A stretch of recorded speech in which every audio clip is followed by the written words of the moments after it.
فقال سبحانه فاذكروني أذكركم واشكروا لي ولا تكفرون إن الحمد لله والصلاة والسلام على رسول الله وعلى آله وأصحابه وسلم تسليما كثيرا مزيدا إلى يوم الدين أما بعد আমরা আলোচনা করছিলাম বদরের যুদ্ধ নিয়ে এবং আবু জাহেলের হত্যাকাণ্ড দিয়ে আমরা গত পর্ব শেষ করেছিলাম। আমরা উল্লেখ করেছি এই যুদ্ধে কুরাইশদের সবচেয়ে বড় ক্ষতি ছিল তাদের প্রথম সারির নেতৃবৃন্দের প্রায় সবাই নিহত হওয়া। এই ক্ষতি তারা কখনোই কাটিয়ে উঠতে পারেনি। এই যুদ্ধে আবুল হাব ছিল একমাত্র প্রবীণ নেতা যে যুদ্ধে অংশ নেয়নি। বাদবাকি যারা কুরাইশদের গুরুত্বপূর্ণ নেতৃস্থানীয় ব্যক্তিবর্গ ছিল তারা প্রায় সকলেই এই যুদ্ধে মারা যায়। আবু জাহেলের পর আমরা আজকে যার কাহিনী আলোচনা করব সে হচ্ছে উমাইয়া ইবনে খালাফ। উমাইয়া হচ্ছে সেই ব্যক্তি যার ব্যাপারে আল্লাহ রাসূল সাল্লাল্লাহু আলাইহি ওয়াসাল্লাম আগেই বলে দিয়েছিলেন যে সে মুসলিমদের হাতে মারা পড়বে। সে কারণে তার মনে মুসলিমদের সাথে যুদ্ধ করার সময় একটা ভয় কাজ করত। যখন বদরের সময় এলো তখন সে যুদ্ধে অংশ নিতে চাইল না, কিন্তু আবু জাহেল তাকে এমন ভাবে খেপিয়ে তুলল যে শেষ পর্যন্ত সে ভয়ে ভয়ে যুদ্ধে যেতে রাজি হয়েছিল। লক্ষণীয়, উমাইয়া যদিও একজন কাফির ছিল, কিন্তু আল্লাহ রাসূল সাল্লাল্লাহু আলাইহি ওয়াসাল্লামের ভবিষ্যৎবাণীতে সে ঠিকই বিশ্বাস করত। সে জানত যে আল্লাহ রাসূল সাল্লাল্লাহু আলাইহি ওয়াসাল্লাম হচ্ছেন আল্লাহর পক্ষ থেকে প্রেরিত, কিন্তু তবুও ক্ষমতা হারানোর ভয়ে সে কখনো ইসলাম গ্রহণ করেনি। উমাইয়ার আরেকটি পরিচয় হচ্ছে সে ছিল বিলাল ইবনে রাবাহ রাদিয়াল্লাহু আনহুর মনিব।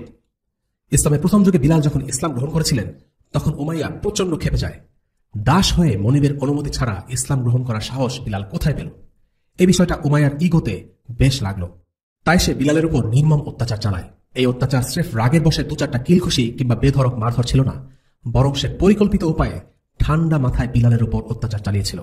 দিনের পর দিন তাকে কষ্ট দিয়েছিল যেন বিলাল ইসলাম ত্যাগ করেন। এই গল্প আমরা সবাই জানি। যাই হোক, শেষ পর্যন্ত বদরের যুদ্ধে উমাইয়া অংশ নেয় এবং বন্দী হয়। উমাইয়া তার জাহিলিয়াতের পুরনো বন্ধু আব্দুর রহমান ইবনে আউফকে দেখে ডেকে ওঠেন, হে আব্দা আমার। কিন্তু আব্দুর রহমান ইবনে আউফ শুনেও না শোনার ভান করলেন, কারণ এটা ছিল তার জাহিলিয়াতের যুগের নাম। এদিকে উমাইয়াও তাকে তার মুসলিম নাম আব্দুর রহমান ডাকতে চাচ্ছিল না। সে বলল, তোমাকে আব্দা আমার বলে আমি ডাকলাম, তুমি শুনলে না, আর আমিও তোমাকে আব্দুর রহমান বলে ডাকবো না, কারণ আমি জানি না আর রহমান কে। এক কাজ করলে কেমন হয়, আমরা তোমার জন্য একটা নাম ঠিক করি, যে নাম শুধু আমাদের দুজনের মধ্যে থাকবে। আব্দুর রহমান ইবনে আউফ বললেন, ঠিক আছে, তুমি একটা নাম ঠিক করো। উমাইয়া নাম দিলেন আব্দুল্লাহ, যার অর্থ আল্লাহর বান্দা। আব্দুর রহমান রাজি হলেন। কথায় কথায় উমাইয়া আব্দুর রহমানকে জিজ্ঞেস করলো, আচ্ছা, যুদ্ধে তোমাদের দলে একটা লোককে দেখলাম যার বুক উট পাখির পালক দিয়ে ঢাকা, সে কে ছিল? আব্দুর রহমান ইবনে আউফ উত্তর দিলেন, তিনি হচ্ছেন হামজা ইবনে আব্দুল মুত্তালিব। উমাইয়া বিন খালাফ বলল, এই লোকটাই আমাদের সর্বনাশ করেছে। আব্দুর রহমান আর উমাইয়া ছিলেন জাহিলিয়াতের বেশ ঘনিষ্ঠ বন্ধু। আব্দুর রহমান ইবনে আউফের সাথে উমাইয়া বিন খালাফের এই মর্মে চুক্তি ছিল যে আব্দুর রহমান ইবনে আউফ মদিনায় উমাইয়ার ব্যবসা ও সম্পদ দেখাশোনা, আর উমাইয়া মক্কায় আব্দুর রহমানের সম্পদ বা পরিবারের দেখাশোনা করবে। যাই হোক, যুদ্ধ শেষে আব্দুর রহমান শত্রুদের কাছ থেকে ছিনিয়ে নেয়া কিছু বর্ম নিয়ে হাঁটছিলেন। উমাইয়া তাকে বলল, আচ্ছা, তুমি কি তোমার হাতের ওই বর্মগুলো থেকে দামি কিছু চাও না? হ্যাঁ, চাই, কিন্তু সেটা কি? আব্দুর রহমান বিন আউফ জিজ্ঞেস করলেন। আমি আর আমার ছেলে, তুমি আমাদেরকে যুদ্ধবন্দী হিসেবে বন্দী করো। উমাইয়া নিজের জান বাঁচানোর জন্য আব্দুর রহমান ইবনে আউফের হাতে বন্দী হতে চাইল। উমাইয়া ছিল বেশ ধনী, তাই তাকে যুদ্ধবন্দী হিসেবে আটক করলে আব্দুর রহমানও ভালো অঙ্কের মুক্তিপণ লাভ করবেন, দুজনেরই লাভ। আব্দুর রহমান ইবনে আউফ তখন বর্মগুলো ফেলে দিয়ে বাপ ছেলেকে আটক করলেন, কিন্তু সেই মুহূর্তে উমাইয়াকে দেখে ফেললেন বিলাল, আর বিলাল উমাইয়াকে হত্যা করার ব্যাপারে বদ্ধপরিকর ছিলেন। উমাইয়াকে দেখেই তার দুঃসহ স্মৃতি মনে পড়ে গেল, যখন উমাইয়া তার উপর অমানসিক অত্যাচার চালাত। তিনি চিৎকার করে উঠলেন, উমাইয়া কাফিরদের সর্দার, আজ তোর একদিন কি আমার একদিন। আব্দুর রহমান বুঝতে পারলেন বিলাল যে কোনো মূল্যে হোক উমাইয়ার শেষ দেখে ছাড়বেন। আব্দুর রহমান বিলালকে থামানোর জন্য বললেন, বিলাল শোনো, সে আমার কয়েদি, আমি তাকে বন্দী করেছি, সে আমার অধীনে আছে। আব্দুর রহমান বিলালকে বোঝানোর চেষ্টা করলেন যেন সে উমাইয়ার সাথে কিছু না করে, কারণ সে যুদ্ধবন্দী। বিলালও বুঝতে পারলেন আব্দুর রহমান ইবনে আউফ উমাইয়াকে তার হাতে ছাড়তে চাইছেন না। বিলাল তখন আনসারদের কাছে গিয়ে বললেন, ওই যে উমাইয়া, কুরাইশদের নেতা, আজ হয় সে বেঁচে থাকবে, না হয় আমি তাকে ছাড়ব না। বিলালের কথা শুনে আনসাররা ততক্ষণে ঘটনাস্থলে চলে এসেছে। আব্দুর রহমান আশঙ্কা করছিলেন যে তারা তার ধরা যুদ্ধবন্দীদের ধরে নিয়ে মেরে ফেলবে, তাই তিনি উমাইয়ার পুত্র আলীকে ছেড়ে দিলেন যেন আলীকে নিয়ে তারা ব্যস্ত থাকে। কিন্তু আনসাররা আলীকে হত্যা করে আবার উমাইয়াকে ধরার জন্য ছুটে গেলেন। উমাইয়া ছিল মোটাসোটা। আব্দুর রহমান তাকে হাঁটু গেড়ে মাটিতে বসিয়ে নিজের শরীরকে ঢাল বানিয়ে উমাইয়াকে রক্ষা করার জন্য তার উপর শুয়ে পড়লেন, কিন্তু আনসাররা তাদের তরবারি আব্দুর রহমানের শরীরের নিচে দিয়ে ঢুকিয়ে উমাইয়াকে হত্যা করলেন। ধস্তাধস্তির এক পর্যায়ে কোন এক আনসারী সাহাবীর তরবারি আব্দুর রহমানের পায়ে লেগে জখম হয়। এই ঘটনা প্রসঙ্গে আব্দুর রহমান পরবর্তীতে বলেন, আল্লাহ তাআলা বিলালের উপর রহম করুন, আমার বর্মগুলো আমার গ্রেফতার করা বন্দী দুটোই গেল। এর মাধ্যমে তিনি বুঝিয়েছেন বিলাল উমাইয়াকে হত্যা করার কারণে তিনি অনেক গনিমত থেকে বঞ্চিত হয়েছেন, কারণ উমাইয়াকে যুদ্ধবন্দী হিসেবে গ্রহণ করলে তিনি অনেক টাকা পয়সা পেতেন, কিন্তু বিলালের কারণে সেটা হয়নি। তবু তিনি বিলালের জন্য দোয়া করেছেন, কারণ দুনিয়াবী লাভের চাইতে তাদের কাছে ভ্রাতৃত্বের সম্পর্ক ছিল অনেক বেশি দামি। উমাইয়ার এই ঘটনা পৃথিবীর সকল জালিম শাসকদের জন্য একটি সতর্কবার্তা। জালিমরা মনে করে কেউ তাদের কখনো পাকড়াও করতে পারবে না, সে যা খুশি তাই করবে, কারো কাছে কোনো জবাবদিহিতা নেই। জালিম তার জুলুমের প্রাসাদ এমন ভাবে গড়ে তোলে যে মজলুমরা মনে করতে থাকে এই জুলুম বুঝি অন্তহীন, এর কোনো শেষ নেই। কিন্তু দুনিয়ার বাস্তবতা সাক্ষ্য দেয়, আল্লাহ যখন চান জালিমের পতন ঘটে, এমন ভাবে ঘটে এবং এত দ্রুততার সাথে পতন ঘটে যা কেউ কখনো ভেবেও দেখেনি। অতীত ও বর্তমানের অসংখ্য ঘটনা এই বাস্তবতার সাক্ষ্য দেয়। জালিমের ঘর নিঃসন্দেহে দুর্বল তাসের ঘর, যখন আল্লাহ চান তাকে শাস্তি দেন। যদিও উমাইয়া ছিল একজন অত্যাচারী কাফির, কিন্তু তার স্ত্রী ছিলেন সম্পূর্ণ বিপরীত। বদর যুদ্ধের বেশ কবছর পর স্ত্রী উম্মে সাফওয়ান ইসলাম গ্রহণ করেন। তখন কেউ একজন আল্লাহ রাসূল সাল্লাল্লাহু আলাইহি ওয়াসাল্লামের সাহাবী আল হুবাব ইবনে আল মুনজিরের দিকে আঙ্গুল দেখিয়ে তাকে বলে, এই হুবাব তোমার ছেলে আলীর পা কেটে ফেলেছিল বদরের যুদ্ধে। উম্মে সাফওয়ান তখন বলেন, তাদের নাম আমার সামনে উচ্চারণ করবে না যারা কুফরের উপর মারা গেছে। আল্লাহ তাআলা আলীকে অসম্মানিত করেছেন আর হুবাবকে সম্মানিত করেছেন। আলী যখন ঘর থেকে বেরোয় তখন সে দ্বীন ইসলামের উপরে ছিল, কিন্তু সে যখন মারা যায় তখন সে অন্য বিশ্বাসের উপরে ছিল। উম্মে সাফওয়ানের অল্প কথাগুলোর মধ্যে খুব গুরুত্বপূর্ণ শিক্ষা আছে, আর তা হল ইসলাম সবকিছুর উপরে প্রাধান্য পায়, এমনকি রক্ত সম্পর্কের উপরেও ইসলাম প্রাধান্য পায়। তিনি তার ছেলের চাইতে মুসলিমদেরকে বেশি ভালোবাসতেন যারা তার ছেলেকে হত্যা করেছে। এর কারণ হল তিনি মুসলিমদের ভালোবাসতেন তাদের ঈমানের কারণে, যদিও বা তারা তার গোত্রের ছিল না। আর তিনি তার ছেলেকে ঘৃণা করতেন তার কুফরের কারণে, যদিও সে ছিল তারই সন্তান। এখানে আরো একটি বিষয় উল্লেখ্য, আর তা হল উম্মে সাফওয়ানের একটি কথা। আলী যখন ঘর থেকে বেরোয় তখন সে দ্বীন ইসলামের উপরে ছিল, কিন্তু সে যখন মারা যায় তখন সে অন্য বিশ্বাসের উপরে ছিল। এর মানে হচ্ছে আলী মক্কায় মুসলিম হিসেবে ছিল, কিন্তু বদরের যুদ্ধে কুরাইশরা তাকে বাধ্য করে মুসলিমদের বিরুদ্ধে যুদ্ধ করার জন্য। আলীর মতো আরো অনেকে ছিল নাম কাওয়াস্তে মুসলিম, অথবা তারা ইসলাম গ্রহণের কথা ভাবছিল, যারা দিনের জন্য কোনো কষ্ট করেনি, মদিনা হিজরত করেনি। বদরের যুদ্ধে কুরাইশদের পক্ষে লড়াই করার জন্য তাদেরকে বাধ্য করা হয়েছিল। তারা যখন ময়দানে এসে দেখল মুসলিমদের সংখ্যা নিতান্তই কম, তখন তাদের মাথায় নিফাক চড়ে বসল। তাদের কাছে মনে হলো এই মুসলিমরা বিভ্রান্ত, এদের মাথা ঠিক নেই, এরা কি করে কুরাইশদের সাথে পেরে উঠবে। আল্লাহ তাআলা তাদের ব্যাপারে বলেন, স্মরণ করো মুনাফিকরা আর যাদের অন্তরে রোগ আছে তারা বলে এই লোকগুলোকে তাদের দ্বীন ধোঁকা ফেলে দিয়েছে। কিন্তু আসল ব্যাপার হলো কেউ যদি আল্লাহর উপর ভরসা করে তাহলে আল্লাহ তো প্রবল পরাক্রমশালী, প্রজ্ঞাবান। সূরা আনফাল আয়াত 49। এই লোকগুলো যারা নামে মাত্র ইসলাম গ্রহণ করেছিল, ইসলামকে সিরিয়াসলি নেয়নি, তাদের পরিণতি ছিল দুঃখজনক। তারা অনিচ্ছার সাথে বাতিলের পক্ষে যুদ্ধ করতে এসে নিহত হয়েছিল। এদের ব্যাপারে আমরা কিছু পরে আলোচনা করব ইনশাআল্লাহ। মুশরিকদের অন্যতম বিখ্যাত যোদ্ধা ছিল আবু যাদ আল কিরশ। তার ভালো নাম উবাদা ইবনে সাঈদ ইবনে আল আস। সে ছিল মোটাসোটা, ভুঁড়িওয়ালা, আগা গোড়া লোহার বর্মে আচ্ছাদিত। তার দুটি চোখ ছাড়া কিছুই দেখা যাচ্ছিল না। অন্যদিকে আজ-জুবাইর ইবনুল আওয়াম রাদিয়াল্লাহু আনহু ছিলেন কৌশলী ও সাহসী যোদ্ধা। তিনি তার বর্শা ছুড়ে প্রথম চেষ্টাতেই সরাসরি আবুল কিরশের চোখে আঘাত করতে সমর্থ হন।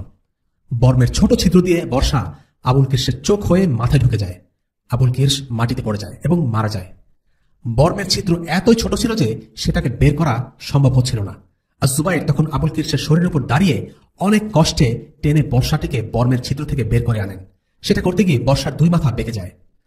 রাসূলুল্লাহ সাল্লাল্লাহু আলাইহি ওয়াসাল্লাম এই বর্শাটিকে স্মৃতিচিহ্ন হিসেবে নিজের জন্য রেখে দেন। আল্লাহ রাসূলের ইন্তেকালের পর আবু বকর রাদিয়াল্লাহু আনহু এই বর্শা নিজের কাছে রেখে দেন। তার মৃত্যুর পর তা যায় ওমরের কাছে। তার মৃত্যুর পর তা জুবাইর আবার ফিরে পান, কিন্তু ওসমান রাদিয়াল্লাহু আনহু এটি আবার চেয়ে বসলে জুবাইর তা খলিফার কাছে দিয়ে দেন। উসমানের মৃত্যুর পর সেই বর্শা ছিল আলী রাদিয়াল্লাহু আনহুর কাছে। আলীর মৃত্যুর পর জুবাইরের ছেলে আব্দুল্লাহ ইবনে জুবাইর বর্শাটি পান। কুরাইশদের মধ্যে কিছু মহৎ ব্যক্তিত্ব ছিল, তার মধ্যে একজন হলেন আবুল বাখতারি। কাফির হলেও মুসলিমদের প্রতি সে নিষ্ঠুর ছিল না। যখন বনু হাশিম ও বনু মুত্তালিবকে 3 বছর ধরে অবরুদ্ধ করে রাখা হয়, তখন এই অবরোধের বিরোধিতাকারীর মধ্যে একজন ছিলেন এই আবুল বাখতারি। রাসূলুল্লাহ সাল্লাল্লাহু আলাইহি ওয়াসাল্লাম তার এই প্রচেষ্টাকে স্বীকৃতি দিয়েছেন। তিনি তার প্রতি কৃতজ্ঞ ছিলেন। তিনি মুসলিমদেরকে আগে জানিয়ে রেখেছিলেন, যদি আবুল বাখতারিকে যুদ্ধের মাঠে দেখো তাহলে তাকে হত্যা করো না।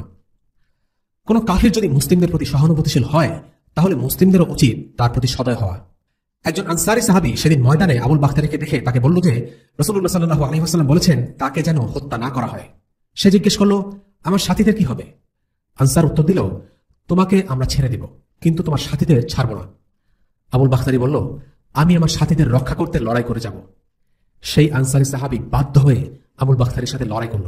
লড়াইয়ে আবুল বাখতারি নিহত হন। ওই আনসারি সাহাবী রাসূলুল্লাহ সাল্লাল্লাহু আলাইহি ওয়াসাল্লামের কাছে গিয়ে বলেন, সেই সত্তা শপথ যিনি আপনাকে সত্য সহকারে প্রেরণ করেছেন, আমি তাকে বন্দী করে আপনার কাছে নিয়ে আসতে চেষ্টা করেছি, কিন্তু সে জোরপূর্বক আমার সাথে লড়াই করে, তাই আমি পাল্টা আক্রমণ করে তাকে হত্যা করেছি। এভাবে আবুল বাখতারি মারা যায়। আমরা মাক্কি জীবনের আলোচনায় একটি ঘটনা বর্ণনা করেছিলাম, যেখানে আল্লাহ রাসূল সাল্লাল্লাহু আলাইহি ওয়াসাল্লামকে অপদস্থ করার জন্য কুরাইশরা তার গায়ের উপর উটের নাড়িভুঁড়ি চাপিয়ে দেয়।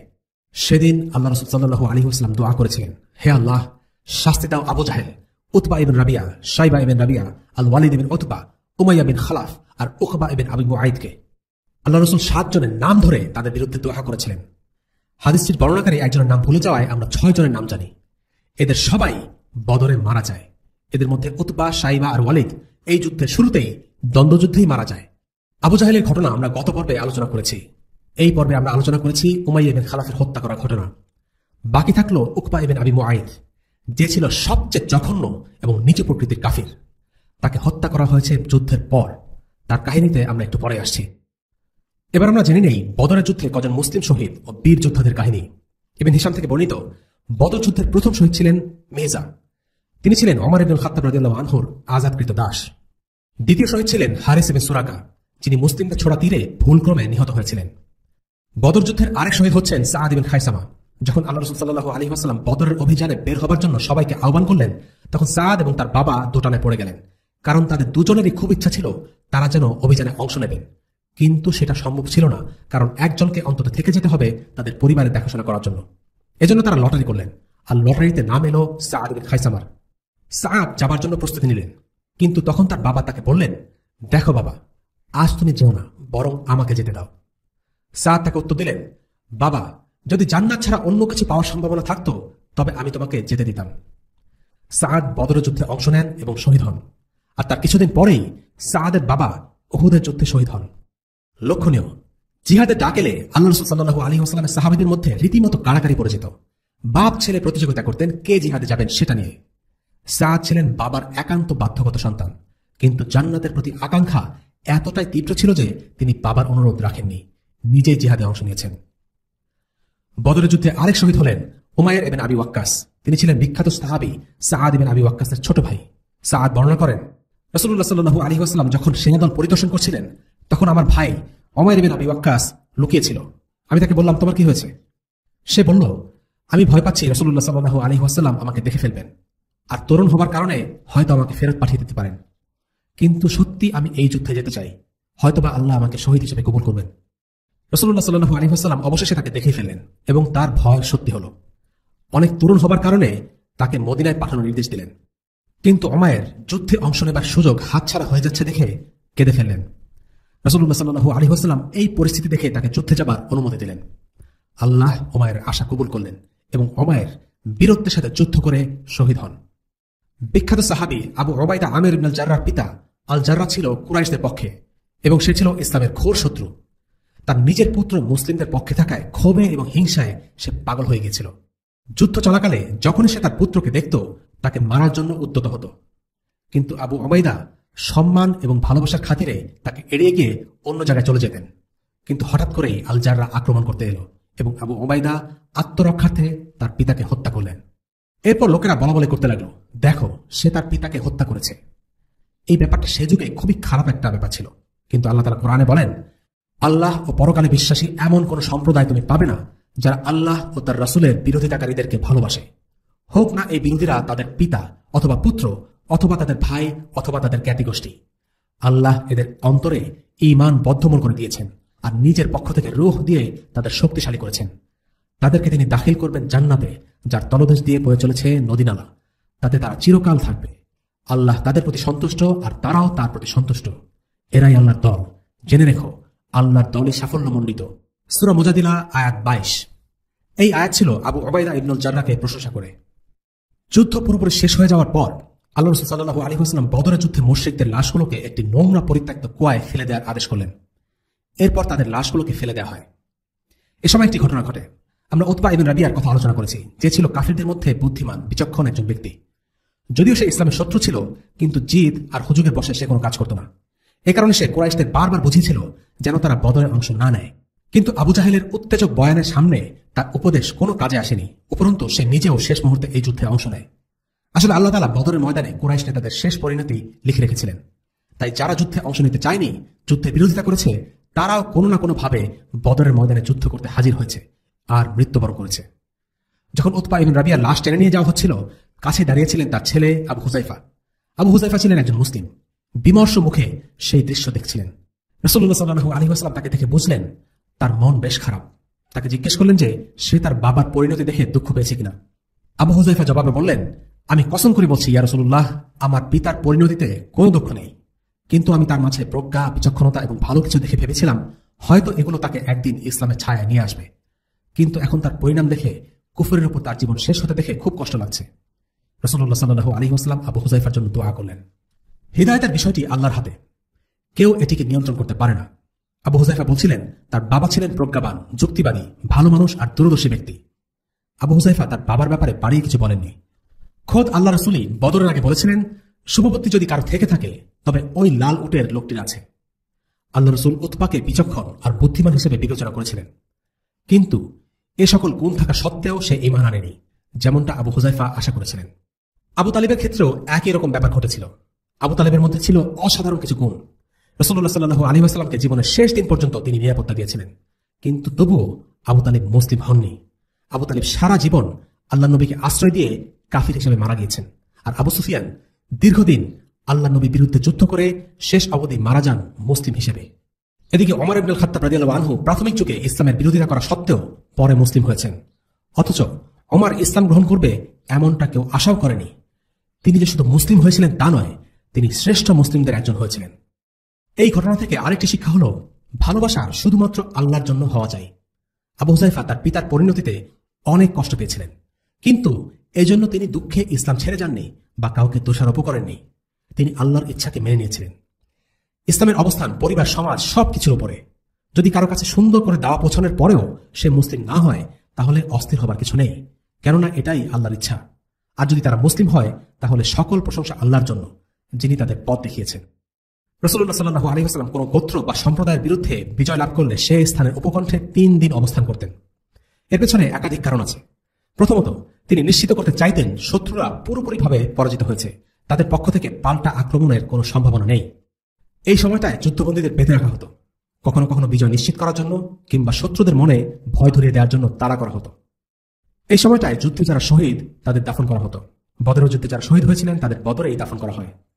যুদ্ধে প্রাপ্ত গনিমতের সম্পদ জোগাড় করা, জমা করে এক স্থানে রাখা ইত্যাদি করা হতো এই সময়টায়। বদরের যুদ্ধে গনিমত ভাগাভাগি করার দায়িত্ব দেওয়া হয়েছিল আব্দুল্লাহ ইবনে কাবকে। এছাড়াও যুদ্ধের পর বিশ্রাম প্রয়োজন। 3 দিনের এই সময়টা সাহাবীদের জন্য বিশ্রামের একটি সময় ছিল। বদরের প্রান্তরে অবস্থানের পর 3য় দিন রাসূলুল্লাহ সাল্লাল্লাহু আলাইহি ওয়াসাল্লাম তিনি তার উট প্রস্তুত করার আদেশ দেন। এরপর তিনি হাঁটতে থাকেন। সাহাবারা তাকে বরাবরের মতো অনুসরণ করলেন। রাসূলুল্লাহ গিয়ে দাঁড়ালেন আল কলিবের সেই কুয়ার কিনারায়। কুয়ায় নিক্ষিপ্ত ওই নিহত ব্যক্তিদের নাম ও তাদের পিতার নাম ধরে তিনি ডাকতে শুরু করলেন। তাদের উদ্দেশ্য করে বললেন, হে কুয়ার অধিবাসীরা, তোমরা তোমাদের নবীর সঙ্গে আত্মীয় হিসাবেও জঘন্যতম আচরণ করেছিলে। তোমরা আমাকে প্রত্যাখ্যান করেছিলে, কিন্তু দেশবাসী আমাকে মেনে নিয়েছে। তোমরা আমাকে আমার জন্মভূমি থেকে বহিষ্কার করেছিলে, কিন্তু অন্য লোকেরা আমাকে আশ্রয় দিয়েছে। তোমরা আমার বিরুদ্ধে যুদ্ধে লিপ্ত হয়েছিলে, কিন্তু অন্য লোকেরা আমাকে সাহায্য করেছিল। তারপর তিনি বললেন, তোমাদের রব তোমাদের সঙ্গে যা ওয়াদা করেছিলেন তা কি তোমরা সত্য পেয়েছ? অন্য আরেকটি বর্ণনা এসেছে, আল্লাহ রাসূল সাল্লাল্লাহু আলাইহি ওয়াসাল্লাম তাদের নাম ধরে ধরে বললেন, হে অমুকের পুত্র তমুক, হে অমুকের পুত্র তমুক, তোমরা যদি আল্লাহ ও তার রাসূলের আনুগত্য করতে, সেটাই কি তোমাদের জন্য ভালো হতো না? আমাদের রব আমাদের যে প্রতিশ্রুতি দিয়েছিলেন আমরা তা সত্য পেয়েছি। তোমাদের রব তোমাদের যে প্রতিশ্রুতি দিয়েছিল তোমরা তা সত্য পেয়েছ কি? একথা শুনে ওমর রাদিয়াল্লাহু আনহু অবাক হয়ে বললেন, ইয়া রাসূলুল্লাহ, আপনি এমন সব দেহের সাথে কি কথা বলছেন যাদের রূহ নেই? নবীজি বললেন, সেই মহান সত্তার শপথ যার হাতে মুহাম্মাদের প্রাণ, আমি যা বলছি তোমরা ওদের চাইতে বেশি শুনতে পাও না, কিন্তু ওরা জবাব দিতে পারে না। আল্লাহ তাদেরকে অপমান ও তাচ্ছিল্য করতে, অনুশোচনা ও লজ্জা দিতে তাদের দেহে সাময়িকভাবে প্রাণ সঞ্চার করেছিলেন। তাদের যন্ত্রণাকে বাড়িয়ে দিতে আল্লাহ কথাগুলো তাদের শুনিয়েছিলেন। রাসূলুল্লাহ সাল্লাল্লাহু আলাইহি ওয়াসাল্লাম বদরের বিজয় সংবাদ সবার কাছে পৌঁছে দিতে 2 জন সাহাবীকে মদিনায় পাঠান। তবে মদিনা যাবার আগে আমরা জেনে নিই এই যুদ্ধে ইবলিসের ভূমিকা কি ছিল। আল্লাহ তাআলা কোরআনে বলেন, স্মরণ করো যখন শয়তান তাদের কার্যকলাপকে তাদের দৃষ্টিতে খুবই চাকচিক্যময় করে দেখিয়েছিল আর তাদেরকে বলেছিল, আজ তোমাদেরকে পরাজিত করতে পারে মানুষের মাঝে এমন কেউই নেই। আমি তোমাদের পাশে আছি। অতঃপর দল দুটি যখন পরস্পরের দৃষ্টিগোচরে আসলো, তখন সে পিছনে সরে পড়ল আর বলল, তোমাদের সাথে আমার কোনো সম্পর্ক নেই। আমি তো দেখি যা তোমরা দেখতে পাও না। আমি অবশ্যই আল্লাহকে ভয় করি, কেননা আল্লাহ শাস্তিদানে অত্যন্ত কঠোর। সূরা আনফাল আয়াত 48। বদরের যুদ্ধে ইবলিস সশরীরে নিচে নেমে এসেছিল। সে এতটাই মরিয়া ছিল যে ইসলামকে ধ্বংস করার দায়িত্ব সে কুরাইশদের কাঁধে অর্পণ করে নিশ্চিন্তে থাকতে পারেনি, বরং ময়দানে কি ঘটতে যাচ্ছে তা দেখার জন্য সে নিজেই চলে আসে। যুদ্ধের আগে একটি সংকট তৈরি হয়েছিল, যা আমরা আগে উল্লেখ করেছি, আর তা হল কুরাইশরা মক্কা ছেড়ে যেতে নিরাপত্তাহীনতায় ভুগছিল। কারণ তাদের মনে হচ্ছিল তাদের অনুপস্থিতিতে বনু বকর গোত্র পূর্ব শত্রুতার জের ধরে মক্কা আক্রমণ করে দখল করে ফেলতে পারে। তখন ইবলিস সুরাকা ইবিন মালিকের বেশে এসে কুরাইশদের নিশ্চয়তা দেয় যে সে বনু বকরের বিষয়টা দেখভাল করবে, তারা যেন নিশ্চিন্ত মনে যুদ্ধের জন্য এগিয়ে যায়। ইবলিস যে কোনো মূল্যে চাচ্ছিল এই যুদ্ধটা হোক আর মুসলিমরা ধ্বংস হয়ে যাক। কিন্তু ময়দানে যখন দুই পক্ষ মুখোমুখি হলো, আকাশ থেকে ফেরেশতা নেমে আসলো, তখন ইবলিস সাথে সাথে পালিয়ে গেল। সে বদরের ময়দানে এসেছিল সুরাকার রূপ ধরে। যখন সুরাকারূপী শয়তান ময়দান ছেড়ে পালিয়ে যাচ্ছে, তখন কেউ একজন বলল, সুরাকা তুমি কোথায় যাচ্ছ? কিন্তু শয়তান এতটাই ভয় পেয়েছিল যে তাকে ধাক্কা দিয়ে মাটিতে ফেলে দৌড়ে পালিয়ে যায়। ময়দানে দাঁড়াবার মতো তার সাহস বা ইচ্ছা কোনোটাই ছিল না। ইবলিস সেদিন বলেছিল, আমি যা দেখি তুমি তা দেখো না। আমি আল্লাহকে ভয় করি আর আল্লাহ শাস্তিদানে কঠোর। ইবলিস মুসলিম বাহিনীকে দেখে এতটাই ভয় পেয়েছিল যে সে আল্লাহর কাছে দোয়া করে বলে, হে আল্লাহ, আপনি আমাকে কিয়ামত পর্যন্ত বেঁচে থাকার যে অবকাশ দিয়েছিলেন, সে অবকাশ আমি প্রার্থনা করছি। সে ভয় পাচ্ছিল যে তাকে হত্যা না করা হয়। তখন আবু জাহেল সবাইকে সম্বোধন করে বলল, হে কুরাইশ বাহিনী, সুরাকা ইবিন মালিকের কাপুরুষতা যেন তোমাদেরকে বিভ্রান্ত না করে, কেননা সে ছিল মুহাম্মাদের একজন গোয়েন্দা। আর সাইবা, উতবা আর ওয়ালিদের নিহত হওয়াও তোমাদের মধ্যে দুর্বলতা যেন না নিয়ে আসে, কেননা তারা খুব তাড়াহুড়া করে ফেলেছিল। লাত ও উজ্জার কসম, যতক্ষণ পর্যন্ত আমরা ওদেরকে বিচ্ছিন্ন করে পাহাড়ে পর্বতে ছড়িয়ে পড়তে বাধ্য না করতে পারবো, ততক্ষণ পর্যন্ত আমরা ফিরে যাব না। তোমরা কোনো শত্রুকে ধরেই হত্যা করে ফেলো না, বরং তাদেরকে শক্তভাবে পাকড়াও করবে। তারপর আমাদের রক্ত সম্পর্ক নষ্ট করা ও লাত ও উজ্জা থেকে বিমুখ হওয়ার অপরাধের স্বীকৃতি আদায় করে পরে ওদেরকে হত্যা করবে। আবু জাহেলের এসব দম্ভক্তি আর হুমকি ধমকি কোনোই কাজে আসেনি। সে মারা যায় আর ইবলিস পালিয়ে যায়। আল্লাহ রাসূল সাল্লাল্লাহু আলাইহি ওয়াসাল্লাম বলেছেন, বদরের দিনে শয়তান যেভাবে লাঞ্ছিত হয়েছে, সেভাবে আর সে কখনো লাঞ্ছিত হয়নি। কাজে আমরা দেখছি শয়তান কিভাবে মানুষকে ধোঁকা দেয় আর শেষ মুহূর্তে পালিয়ে যায়। সে কুরাইশদের সাহায্য করার আশ্বাস দেয়, কিন্তু নিজেই সবার আগে ময়দান ছেড়ে পালায়। এমন কাজ শুধু বদরের ময়দানের বেলায় নয়, বরং প্রতিটি মানুষ আর জিনের সাথে শয়তান ঠিক একইভাবে ধোঁকাবাজি করে। সে মিথ্যা আশা দেয়, খারাপ জিনিসকে সুন্দর হিসেবে মানুষের কাছে তুলে ধরে, মানুষকে হারাম কাজে প্রলুব্ধ করে। বদরের দিনের এই ঘটনাটি আমাদের সামনে শয়তানের আসল রূপ তুলে ধরে। ইবলিস শয়তান হল মিথ্যুক, প্রতারক এবং সত্যের সামনে ভীতু। বদরের যুদ্ধ এমন একটি দিন যা আকাশে ও পৃথিবীতে শ্রেষ্ঠ ও নিকৃষ্ট সব সত্তাকে মুখোমুখি করেছিল। শয়তানদের মধ্যে সবচেয়ে নিকৃষ্ট শয়তান ইবলিস সেদিন উপস্থিত ছিল। তেমনি উপস্থিত ছিলেন ফেরেশতাদের মধ্যে সেরা জিবরিল আলাইহিস সালাম।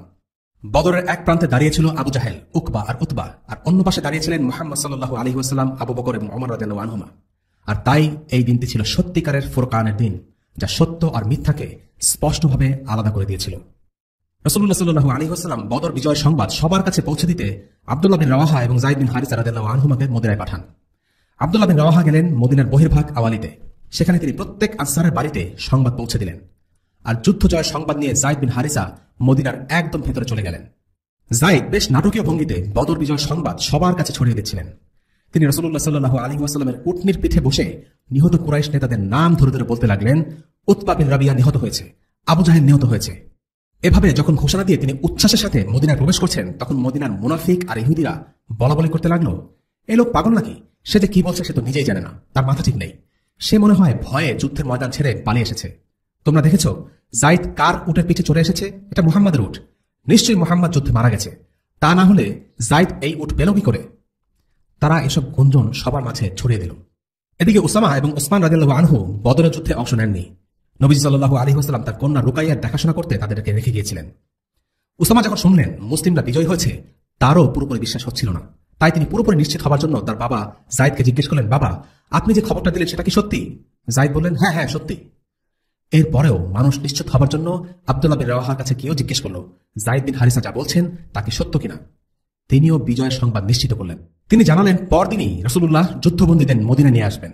মদিনার লোকেরা বিশ্বাসই করতে পারছিল না কি ঘটেছে। ৩০০ জনের বাহিনী ১০০০ জনের বাহিনীকে পরাজিত করেছে, তাদের বড় বড় নেতাদের হত্যা করেছে। এটা এতই খুশির খবর যে তাদের ঠিক বিশ্বাসই হতে চাইছিল না। পরের দিন রাসূলুল্লাহ সাল্লাল্লাহু আলাইহি ওয়াসাল্লাম বন্দীদের নিয়ে মদিনায় প্রবেশ করলেন। বন্দীদেরকে নির্দিষ্ট জায়গায় রাখা হলো। রাসূলুল্লাহ সাল্লাল্লাহু আলাইহি ওয়াসাল্লামের স্ত্রী সাউদা রাদিয়াল্লাহু আনহা যুদ্ধে বন্দী বিশিষ্ট কুরাইশ নেতা সুহাইল ইবনে আমরকে দেখলেন তার হাত ঘাড়ের সাথে বাঁধা অবস্থায়। তাকে দেখে তিনি বলে উঠলেন, ছি সুহাইল, তুমি যুদ্ধ করে ইজ্জতের সাথে মরে যেতে পারলে না?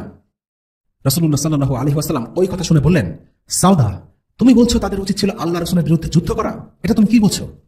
আসলে সাউদা রাদিয়াল্লাহু আনহা সুহাইলকে আল্লাহ রাসূল সাল্লাল্লাহু আলাইহি ওয়াসাল্লামের বিরুদ্ধে যুদ্ধ করতে বলছিলেন, ব্যাপারটা এমন নয়। সুহাইল মুশরিক হলেও তিনি ছিলেন একজন সম্মানী কুরাইশ নেতা, আর তার মতো একজন বিশিষ্ট ব্যক্তিত্বের সেদিন সেভাবে হাত বাঁধা অবস্থায় পড়ে থাকা ছিল লজ্জা আর অবমাননার বিষয়। তাই দেখে সাউদা কিছুটা আবেগপ্রবণ হয়ে গেছিলেন। তার কাছে মনে হয়েছিল এভাবে অপদস্থ হওয়ার চেয়ে সাহসিকতার সাথে যুদ্ধ করে মরে যাওয়াই সুহাইলের মতো একজন নেতা সাজে। কিন্তু আল্লাহ রাসূলের বিরুদ্ধে যুদ্ধ করা মস্ত বড় অপরাধ, এর মাঝে কৃতিত্ব নেই। সাউদা রাদিয়াল্লাহু আনহু তার ভুল বুঝতে পেরেছিলেন এবং দুঃখিত হলেন। তিনি বললেন, হে আল্লাহর রাসূল, আমি আসলে তার এই অবস্থা দেখে একথা না বলে থাকতে পারছিলাম না।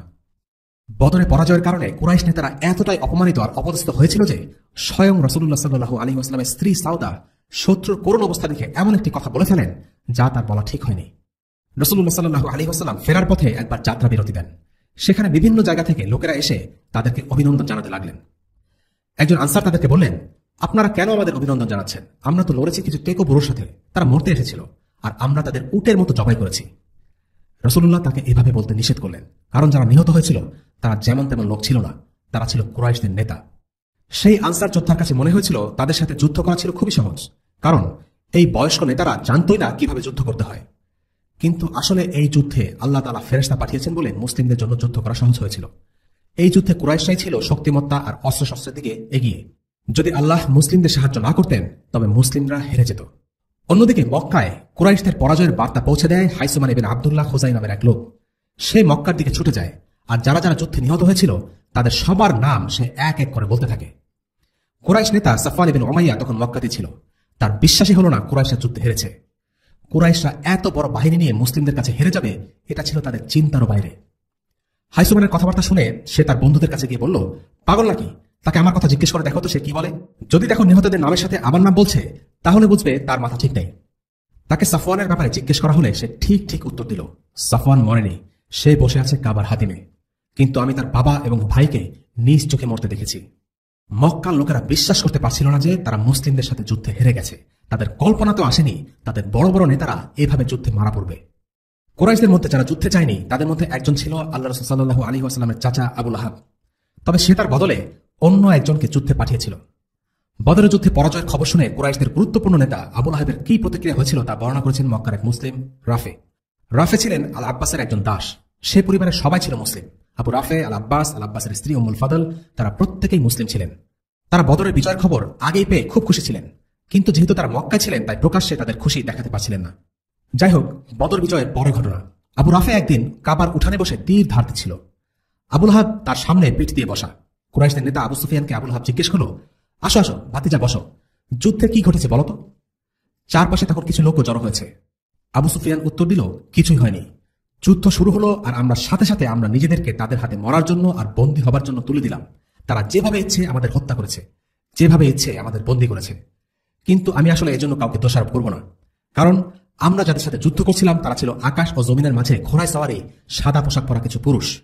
কসম আল্লাহর, তাদের সাথে মোকাবেলায় আমরা কিছুতেই টিকতে পারছিলাম না। আবু সুফিয়ান সম্ভবত বলতে চাইছিল যে হ্যাঁ, কুরাইশরা হেরেছে সত্য, কিন্তু এখানে মুসলিমদের কোনো কৃতিত্ব নেই। কৃতিত্ব হলো আকাশ থেকে ঘোড়ায় চড়ে আসা সাদা পোশাকধারী সেই লোকদের। তাদেরকে কোনোভাবেই থামানো যাচ্ছিল না। এই সাদা পোশাকধারীরা ছিল ফেরেশতা। এই বর্ণনা শুনে আবু রাফি নিজের আনন্দ চেপে রাখতে পারল না। সে মনের অজান্তে বলে উঠল, আল্লাহর কসম, তারা ছিল ফেরেশতা। আবু লাহাবের মেজাজ প্রচন্ড খারাপ হয়ে গেল। একে তো ঘটেছে শোচনীয় পরাজয়, তার উপর মুখের সামনে আব্বাসের দাস খুশির চোটে আত্মহারা হয়ে যাবে, এটা সে সহ্যই করতে পারল না। মাথা গরম করে আবু রাফের মুখে ঘুষি মেরে বসল। বদলা নিতে রাফিও এগিয়ে গেল, কিন্তু আবু লাহাব ছিল তার চেয়ে অনেক শক্তিশালী। সে রাফিকে সমানে পেটাতে লাগলো। তখন আব্বাসের স্ত্রী উম্মুল ফাদল এগিয়ে এসে লাঠি দিয়ে আবু লাহাবের মাথায় জোরে আঘাত করে তাকে সরিয়ে দিয়ে বলল, কি মনে করেছো তুমি তার মনিব নেই বলে তুমি যেভাবে খুশি মারতে পারবে? আবু লাহাব কথা না বাড়িয়ে চলে গেল। এক সপ্তাহ পরে ঘটনা। আবু লাহাব এক কঠিন রোগে আক্রান্ত হয়। তার মাথায় আঘাতের স্থান থেকে সারা শরীরে ঘা হয়ে যায়। এই রোগটি এমনই ভয়ানক ছিল যে এই রোগের রোগীর কাছেও কেউ যেতে চাইত না। আবু লাহাব মারা গেল, কিন্তু কেউ তাকে কবর দিতে আসলো না। 3 দিন পার হয়ে গেল, তার শরীর পচতে শুরু করলো। আবু লাহাবের 2 ছেলেকে ডেকে বলা হলো, লজ্জা লাগে না তোমাদের? 3 দিন ধরে তোমাদের বাবা ঘরে মরে পড়ে আছে আর তোমরা কেউ তাকে কবরও দিচ্ছ না। তারা বলল, ওই রোগের ভয়ে কাছে যেতে পারছে না। শেষ পর্যন্ত তারা কোনো মতে আবুল আহাবের লাশ টেনে হিচড়ে মক্কার বাইরে একটি দেয়ালের কাছে ফেলে রাখলো এবং দূর থেকে পাথর ছুঁড়ে তার মৃতদেহ ঠেকে দিল। তারা আবুল আহাবের জন্য কবর পর্যন্ত খোঁড়েনি। অপমানের সাথে সে দুনিয়া থেকে বিদায় নেয়। মুসলিমদের বিজয়ের উল্লাসে ভাটা দিতে কুরাইশরা আইন জারি করল যে পরাজয়ের দুঃখে মক্কায় কেউ প্রকাশ্যে কান্নাকাটি করতে পারবে না, কারণ স্বজন হারানোর দুঃখে বিলাপ করতে পারবে না। তার মুক্তিপণের বিষয়টি নিয়েও ঘাটাঘাটি করতে সবাইকে নিষেধ করে দেয়, যেন মুক্তিপণের মূল্য বাড়িয়ে দেওয়া না হয়। ইমাম ইবনে কাসির রাহিমাহুল্লাহ এই ব্যাপারে মন্তব্য করেন, আমি মনে করি যারা মরেছে তারা তো শাস্তি পেয়েছেই, উপরন্তু যারা জীবিত ছিল তাদেরও আল্লাহ শাস্তি দিলেন কাঁদতে না দেওয়ার মাধ্যমে, কেননা কান্না বেদনার্ত অন্তরকে শান্ত করে। অর্থাৎ বিলাপের এই নিষেধাজ্ঞা জীবিত কুরাইশদের জন্য এক প্রকার শাস্তি হিসেবে কাজ করে। এরপর ইবনে কাসির বলেন যে ইবনে ইসহাক বলেছেন, মক্কার আল আসওয়াদ ইবনে আব্দুল মুত্তালিব বদরের যুদ্ধে 3 পুত্রকে হারান। এই লোকটি ছিল অন্ধ এবং বৃদ্ধ। 3 পুত্রকে হারিয়ে সে প্রবল শোকাহত, কিন্তু এই মানুষটিকেও ছেলের মৃত্যুকে কাঁদার অনুমতি দেওয়া হয়নি। এক রাতে এক মহিলার কান্নার আওয়াজ শুনে সে বলল, যাও খোঁজ নিয়ে আসো কাঁদার উপর নিষেধাজ্ঞা এখন আছে কিনা। কুরাইশরা কি তাদের নিহত স্বজনদের জন্য কাঁদবে না? তাহলে আমি আমার বড় ছেলে আবু হাকিমের জন্য কাঁদতাম, কষ্টে আমার বুকটা ফেটে যাচ্ছে। খোঁজ নিয়ে জানা গেল সেই মহিলা তার উট হারানোর দুঃখে কাঁদছে। এই বৃদ্ধ লোকটি তার 3 সন্তানদের জন্য কাঁদারও অনুমতি পায়নি, কারণ কাফিররা চাচ্ছিল না মুসলিমরা জানুক যে কাফিররা দুঃখ করছে। তারা দেখাতে চাইছিল যে তারা নিহত স্বজন বা মুক্তিপণ বা বন্দীদের ব্যাপারে কোনো পরোয়া করছে না। সবশেষে আজকে আমরা আলোচনা করব 2 জন যুদ্ধবন্দী হত্যার কাহিনী। বদরের যুদ্ধ হল প্রথম বড় জিহাদ, আর তাই এই যুদ্ধের পর যুদ্ধবন্দী গনিমতের সম্পদ সংক্রান্ত বিধান নাজিল হয়। আগামী পর্বে আমরা সেসব বিষয়ে আলোচনা করব ইনশাআল্লাহ। তবে তার আগে আমরা জেনে নেই 2 জন যুদ্ধবন্দীর কাহিনী যাদের সাথে সাধারণ নিয়মের ব্যতিক্রম বিচার করা হয়েছে। এরা হলো উকবা ইবনে আবি মুআইদ এবং নাজর ইবনে হারিস। মদিনা থেকে ফেরার পথে এই 2 জনকে হত্যা করা হয়। রাসূলুল্লাহ সাল্লাল্লাহু আলাইহি ওয়াসাল্লাম যখন উকবাকে হত্যার আদেশ দিলেন, তখন উকবা অবাক হয়ে বলল, আমি কেন আল্লাহ রাসূল? সবার মধ্যে হতে আমাকে মেরে ফেলতে চান কেন? যদি বাকি সবাইকে মেরে ফেলতে চান তাহলে আমাকেও তাদের সাথে মেরে ফেলুন, আর যদি বাকিদের মুক্তিপণের বিনিময়ে মুক্তি দেন তবে আমার সাথেও তাই করুন। আপনি সবার মাঝে কেবল আমাকে মৃত্যুদণ্ড দেবার জন্য বাছাই করছেন কেন? রাসূলুল্লাহ সাল্লাল্লাহু আলাইহি ওয়াসাল্লাম বললেন, তোমাকে হত্যা করার কারণ আল্লাহ ও তার রাসূলের প্রতি তোমার বিদ্বেষ ও শত্রুতা। এরপর উকবা বলে উঠল, তবে আমার বাচ্চাদের কে দেখাশোনা করবে? রাসূলুল্লাহ সাল্লাল্লাহু আলাইহি ওয়াসাল্লাম বললেন, আন-নার, অর্থাৎ আগুন। আসিম, যাও তাকে টেনে নিয়ে যাও, তার মাথা ফেলে দাও। আসিম বিন সাবিত রাদিয়াল্লাহু আনহু তাৎক্ষণিকভাবে উকবার শিরচ্ছেদ করলেন, আর নজর ইবনে হারিসকে মৃত্যুদণ্ড দিলেন আলী ইবনে আবি তালিব রাদিয়াল্লাহু আনহু। এই 2 জন মানুষকে তাদের দুষ্কর্মের জন্য বিশেষভাবে বাছাই করা হয়েছিল, বলা যেতে পারে ব্ল্যাক লিস্টেড। ইবনে কাসির মন্তব্য করেন, আমি শুধু এই কথাই বলবো যে এই 2 লোক ছিল আল্লাহর বান্দাদের মধ্যে সবচেয়ে জঘন্য, অবাধ্য, খারাপ, হিংসুটে এবং কট্টর কাফের। তারা ইসলাম ও মুসলিমদের নিয়ে সবচেয়ে বেশি ব্যঙ্গ বিদ্রুপ করত। আল্লাহ তাআলা প্রকৃতপক্ষেই তাদের উপর অভিশাপ বর্ষণ করেছিলেন। প্রশ্ন হচ্ছে, বাকি সব যুদ্ধবন্দীর সাথে যেখানে মুসলিমরা চমৎকার আচরণ করেছে, তাদের ভালো খাইয়েছে, পরিয়েছে, সেখানে উকবা আর নজরের সাথে এমন কঠোরতা দেখানোর কারণ কি? এর কারণ হলো তাদের ইসলাম বিদ্বেষ। একজন কাফের ইসলামকে পছন্দ করবে না, এটাই স্বাভাবিক। কিন্তু এই বিরোধিতা আর শত্রুতারও একটা মাত্রা আছে।